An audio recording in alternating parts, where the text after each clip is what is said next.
السلام عليكم ورحمة الله تعالى وبركاته. الحمد لله رب العالمين، والصلاة والسلام على رحمة للعالمين وعلى آله وأصحابه أجمعين. أما بعد، فأعوذ بالله من الشيطان الرجيم. بسم الله الرحمن الرحيم. إنا أعطيناك الكوثر فصل لربك وانحر إن شانئك هو الأبتر. அளவற்ற அருளாளனும் நிகரற்ற அன்புடையோனுமாகிய எல்லாம் வல்ல அல்லாஹு ஜல்ல சுப்ஹானஹு வ தஆலா ஒருவனுக்கு எல்லா புகழும் உரித்தாகுக. ஸலாத்தும் ஸலாமும் நம் உயிரினும் மேலான தலைவர் முஹம்மது ரசூலுல்லாஹ் ஸல்லல்லாஹு அலைஹி வஸல்லம் அவர்கள் மீதும், அந்த அன்னலம் பெருமானார் ஸல்லல்லாஹு அலைஹி வஸல்லம் அவர்களுடைய அடிச்சுவற்றை வழுவாது பின்பற்றி வாழ்ந்த உத்தம சத்திய சஹாபா பெருமக்கள், தாபிஈன்கள், தபஉ தாபிஈன்கள், வலிமார்கள், நாதாக்கள், நல்லவர்கள், சுஹதாக்கள், குறிப்பாக இந்த மஜ்லிஸில் அமர்ந்திருக்கும் நம் அனைவர் மீதும் அல்லாஹுவின் அன்பும் அருளும் என்றென்றும் குறைவின்றி நிறைவாக பொழியட்டுமாக. நாமெல்லாம் மரணிக்கும் நேரத்தில் அஷ்ஹது அன் லா இலாஹ இல்லல்லாஹ் வ அஷ்ஹது அன்ன முஹம்மதன் அப்துஹு வ ரசூலுஹு என்ற திருக்கலிமாவை உதட்டளவில் அல்ல உள்ளத்தால் மொழிந்து மரணிக்கும் நசீபை அல்லாஹ் நம் அனைவருக்கும் தந்தருள்வாளிப்பானாக. நம்முடைய வாழ்க்கையில் தெரிந்தோ தெரியாமலோ ஏற்பட்டுவிட்ட சிறிய பெரிய குற்றங்குறைகளை, பிழைகளை, பாவங்களை கருணை மிக்க ரப்புல் ஆலமீன் மன்னித்து அவனுடைய திரு பொருத்தத்தை பெற்ற சாலிஹான மக்களின் கூட்டத்தில் என்னையும் உங்களையும் சேர்த்தருள்வாளிப்பானாக. நம்முடைய பெற்றோர்கள் யார் ஹயாத்தோடு இருக்கிறார்களோ அவர்களுக்கு சரீர சுகத்தையும் உடல் ஆஃபியத்தையும் நீண்ட ஆயுளையும் அல்லாஹ் தந்தருள்வாளிப்பானாக. நம்முடைய பெற்றோர்கள் யார் நம்மை விட்டும் பிரிந்து சென்று விட்டார்களோ அந்த பெருமக்களுடைய பிழைகளை பொறுத்தருள்வானாக. அவருடைய மன்னரைகளை அல்லாஹ் விசாலப்படுத்துவானாக. நாளை மறுமை தினத்தில் ஜன்னாத்துல் ஃபிர்தௌஸ் எனும் உயர்ந்த சுவனத்தில் அவர்களை கண்டுகளிக்கும் பாக்கியத்தை அல்லாஹ் நம் அனைவருக்கும் தந்தருள்வாளிப்பானாக. சங்கைக்கும் பெருமதிப்புக்கும் உரிய அல்லாஹுவின் நல்லடியார்களே, நம்முடைய வழிகாட்டி, நாம் உயிரினும் மேலாக போற்றக்கூடிய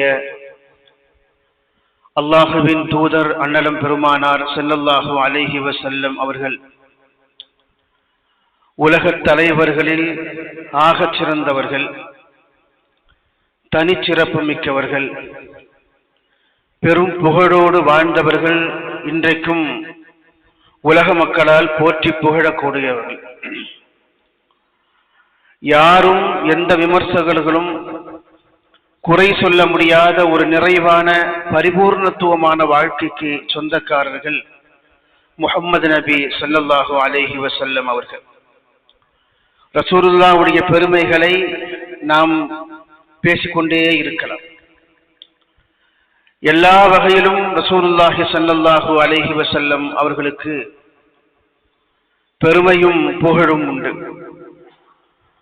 அந்த பெருமையை பெருமானாருக்கு ஈட்டி தந்து அதை நிலைக்க செய்வதில் ரசூலுல்லாஹ்வுடைய வாரிசுகளுக்கும் குழந்தைகளுக்கும் பெரிய பங்கு இருக்கிறது. ரசூல் ஸல்லல்லாஹு அலைஹி வஸல்லமுடைய வரலாற்றை நாம் படிக்கிற பொழுது ரசூலுல்லாஹ்வுடைய வாரிசுகளை குறித்தும் அவருடைய சந்ததிகளை குறித்தும் குழந்தைகள், பேர குழந்தைகளை பற்றியும் தெரிந்து கொள்வது அவசியம். ஒரு மனிதனுடைய வாழ்க்கை எப்பொழுது நிறைவு பெறும், பரிபூர்ணத்துவம் பெறும் என்றால் அவனுக்கு வாரிசுகள் இருக்க வேண்டும். அந்த வாரிசுகள் வழியாக அவனுடைய பாரம்பரியம் ஆண்டு கணக்கில் தழை தோங்கி வளர வேண்டும். சில காலத்திலேயே அந்த பாரம்பரியம் முடிந்து விடுவதல்ல. அவருடைய பாரம்பரியம், வம்சாவளி தொடர்ச்சி நீண்ட நெடிய காலம் இருந்தால்தான் அந்த வாழ்க்கை ஒரு நிறைவான வாழ்க்கையாக இருக்க முடியும். அதனால் ரசூல் ஸல்லல்லாஹு அலைஹி வஸல்லம் வாரிசுகள் குறித்து சில செய்திகளை நாம் பார்க்க வேண்டும். அண்ணலம் பெருமானார் ஸல்லல்லாஹு அலைஹி வஸல்லம் அவர்களுக்கு 7 குழந்தைகள், 8 பேரப்பிள்ளைகள். அவர்களில் 3 பேர் ஆண் குழந்தைகள், 4 பேர் பெண் குழந்தைகள். இது ஒரு சின்ன செய்தி, நீங்க ஞாபகத்திலே வைத்துக் கொள்ள வேண்டும். இந்த குழந்தைகள் எல்லாமே 7 குழந்தைகளில் 6 குழந்தைகள் ரசூல் ஸல்லல்லாஹு அலைஹி வஸல்லம் அவர்களுக்கு முன்பே வஃபாத் ஆகிவிட்டார்கள். கடைசியாக ஒரு குழந்தை பிறந்தது. அந்த குழந்தைகளுக்கு முன்பு 2 பெண் ஆண் குழந்தைகளுக்கு முன்பு 5ஆவதாக பிறந்த அன்னை ஃபாத்திமா ரலியல்லாஹு தஆலா அவர்கள் மட்டும்தான் ரசூல் ஸல்லல்லாஹு அலைஹி வஸல்லம் அவருடைய வஃபாத்திற்கு பிறகு 6 மாதம் கழித்து வஃபாத்தானவர்கள். மற்ற எல்லா குழந்தைகளும் ரசூலுல்லாஹ்வுக்கு முன்பே இந்த உலகத்தை விட்டு பிரிந்தவர்கள். இந்த வாரிசுகளால் ரசூலுல்லாஹ்வுக்கு என்ன பெருமை என்றால், ஒரு நபியின் வாழ்வை, ஒரு தந்தையின் வாழ்வை பரிபூர்ணத்துவப்படுத்தியவர்கள், அந்த வம்சாவளி தொடரை தழைக்க செய்தவர்கள், பல்வேறு தியாகங்களை இந்த தீனுக்காக சகித்துக் கொண்டவர்கள் என்று நிறைய பெருமைகள் இந்த குழந்தைகளுக்கு இருக்கிறது. சந்ததி இருந்தால்தான் ஒரு ஆண் மகனுடைய வாழ்வு சிறக்கும், பெருமை வரும் என்பது இஸ்லாமிய தத்துவம். அதனால் தான் இறை தூதர்கள் பல பேர் தங்களுடைய தள்ளாத வயதிலும் கூட எங்களுக்கு ஒரு வாரிசு வேண்டும் என்று அல்லாஹ்விடத்தில் பிரார்த்தனை செய்திருக்கிறார். நபி ஜக்கரியா அலைஹிஸ்ஸலாத்து வஸ்ஸலாம் அல்லாஹ்விடத்தில் பிரார்த்தனை செய்தார். இப்ராஹிம் அலைஹிஸ்ஸலாத்து வஸ்ஸலாம் அவர்களுக்கு அவர்களுடைய முதிய பருவத்தில் குழந்தை கொடுத்ததை அல்லாஹ் ஜல்ல சுப்ஹானஹு வ தஆலா அருள் என்று சொல்லுகிறார். எனவே குழந்தைகள் என்பது அருள், அல்லாஹ்வுடைய நிஅமத், அல்லாஹ்வுடைய அன்பளிப்பு. அதை பெற வேண்டும். அப்படி பெறுவதன் வழியாகத்தான் நம்முடைய வாழ்க்கையை நிறைவு செய்யக்கூடிய, அதனுடைய பரிபூர்ணத்துவத்தை பெற்றுத்தரக்கூடிய, அந்த வாழ்க்கை ஒரு காமிலான வாழ்க்கை என்று சொல்லப்படும்படியான ஒரு உன்னதமான வாழ்வின் அழிக்க முடியாத செல்வங்களாக இருப்பவர்கள் வாரிசுகள், சந்ததிகள், குழந்தைகள் என்று அழைக்கப்படக்கூடியவர். சந்ததிகளே இல்லாமல் இந்த உலகத்தில் சில பேர் வாழ்ந்து புகழ் பெற்றிருக்கிறார்கள். இமாம் நவவி ரஹ்மத்துல்லாஹி அலைஹி அவர்கள் இந்த தீனுக்காக பெரும் சேவை செய்தவர்கள். தன்னுடைய இளமை பருவத்திலேயே தன்னுடைய வாழ்க்கையை அவர்கள் வஃபாத்தானார்கள்.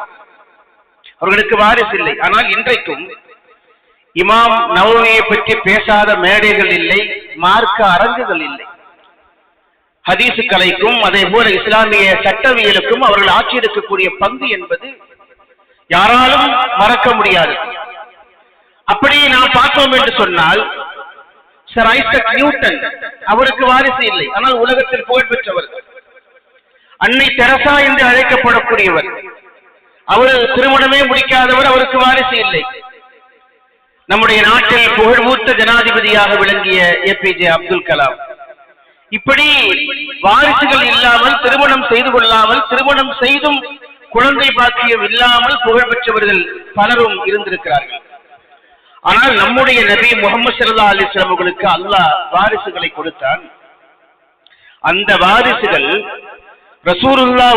ரசூலுல்லாஹ்வுடைய வாழ்க்கை முடிந்ததோடு அல்லது சில காலங்களுக்கு பிறகு அந்த வாரிசுடைய தொடர் நின்று விடவில்லை. 1500 ஆண்டுகளாக இன்றைக்கும் ரசூல் ஸல்லல்லாஹு அலைஹி வஸல்லம் குடும்பத்தினர்கள் வாழ்ந்து கொண்டிருக்கிறார்கள். கியாமத் வரை அது தொடரும். அப்படி தொடர்கிற அந்த வாரிசுகளுடைய ஆதாரபூர்வமான வம்சாவளி தொடர் இன்றைக்கும் பாதுகாக்கப்படுகிறது. ஒரு ரசூலுல்லாஹ்வுடைய வாரிசாக, அதற்கு பின்னாலே வந்திருக்கிற ஹலீஃபாக்களின் வாரிசாக சொல்வதாக இருந்தால், அவர்கள் அதற்குரிய சனது என்று சொல்லக்கூடிய அந்த ஆதாரங்களை கைவசம் வைத்திருப்பார்கள்.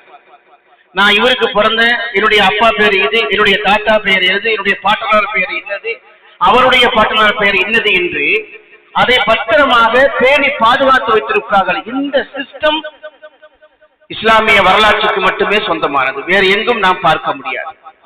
அப்படி இன்றைக்கும் ரசூல் ஸல்லல்லாஹு அலைஹி வஸல்லம் அவருடைய வாரிசுகள் இருக்கிறார்கள், வாழ்கிறார்கள்.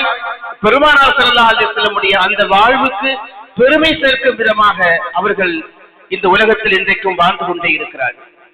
ரசூல் ஸல்லல்லாஹு அலைஹி வஸல்லமுடைய இந்த வாரிசுகள் இத்தனை நூற்றாண்டுகள் கழிந்தும் தழைப்பதற்கு என்ன காரணம் என்பதை பார்த்தோம் என்று சொன்னால், நான் மேலே ஓதிய சின்ன சூரா, திருக்குர்ஆனுடைய ஆகச்சிறிய சூரா, இன்னா அஸைனாக்கல் கௌஸர் ஃபஸல்லி லிரப்பிக வன்ஹர் இன்ன ஷானிஅக ஹுவல் அப்தர் என்று சொல்லக்கூடிய அந்த வசனத்தில் அல்லாஹ் ஜல்ல சுப்ஹானஹு வ தஆலா தெளிவுபடுத்துகிறார். ரசூல் ஸல்லல்லாஹு அலைஹி வஸல்லமுடைய ஆண் வாரிசுகள் அவர்கள் முன்பே வஃபாத் ஆகிவிட்டார்கள். சிறு வயதில் இருக்கிற பொழுதே அவர்கள் வஃபாத் ஆகிவிட்டார்கள். ஆண் குழந்தை ஒருவர் இல்லாமல் இருப்பது அன்றைய காலகட்டத்தில் ஒரு பெரும் குறையாக மக்கா வாசிகளிடத்தில் பேசப்பட்டது. முதல் குழந்தை காசிம் வஃபாத் ஆனார். அதன் பிறகு 6வது 7வதாக பிறந்திருக்கக்கூடிய அப்துல்லா என்ற குழந்தையும் இப்ராஹிம் என்ற குழந்தையும் வஃபாத் ஆகிவிட்டார்கள். மக்காவாசிகளிடத்தில் ஆண் வாரிசு இல்லாதவர் என்கிற ஒரு பேச்சு பெருமானார் ஸல்லல்லாஹு அலைஹி வஸல்லம் அவர்களை குறித்து இருந்தது. அதிலும் குறிப்பாக ஆஸு பின் வாயில் என்று சொல்லக்கூடிய ரசூலுல்லாஹ்வுடைய எதிரி ஒருவர், அவன் பேசுகிற பொழுது மக்காவாசிகளிடத்தை பற்றி பேசினான். முகம்மதை பற்றி நீங்கள் திரும்ப திரும்ப கவலையாக பேசிக்கொண்டே இருக்கிறீர்கள். அவருடைய எல்லா வேலைகளும் அவரோடு முடிந்து போய்விடும். அவர் வஃபாத் ஆகிவிட்டால் அவரோடு முடிந்து போய்விடும். காரணம், அவர் ஆண் வாரிசு இல்லாதவர் என்று ஒரு வார்த்தையை சொன்னார். அபுத்தர் என்று சொன்னார், சந்ததி இல்லாதவர், ஆண் வாரிசு இல்லாதவர் என்று பொருள். அல்லாஹ் ஜல்ல சுப்ஹானஹு வ தஆலா திருமறையில் இந்த வசனத்தில் சொல்கிறான், முகம்மது நபி ஆண் வாரிசு இல்லாதவர் என்பதல்ல, ரசூலுல்லாஹ்வை யார் விமர்சிக்கிறாரோ அந்த எதிரிகள் தான் ஆண் வாரிசு இல்லாதவர்கள் என்று அல்லாஹ் ஜல்ல சுப்ஹானஹு வ தஆலா திருமறையில் இந்த வசனத்தின் வழியாக எதிரிகளுக்கு பதில் சொன்னார். பெருமானார் ஸல்லல்லாஹு அலைஹி வஸல்லம் அந்த சந்ததியினர், அந்த குழந்தைகள், அந்த பாரம்பரியம் நூற்றாண்டுகள் முழுக்க தாண்டி கியாமத் வரைக்கும் செழித்து வளர வேண்டும் என்பதற்காகத்தான் இந்த வசனத்தின் வழியாக அல்லாஹ் ஜல்ல சுப்ஹானஹு வ தஆலா இந்த செய்திகளை நமக்கு சொல்கிறான் என்று திருக்குர்ஆனுடைய அறிஞர் பெருமக்கள் நமக்கு விளக்கம் சொல்வார்கள். குழந்தைகளை பெற்றுக் கொள்வது பெருமை அல்ல, அந்த குழந்தைகளை சரியாக வளர்க்க வேண்டும். சரியாக வளர்ப்பதும் பெருமை அல்ல. காரணம்,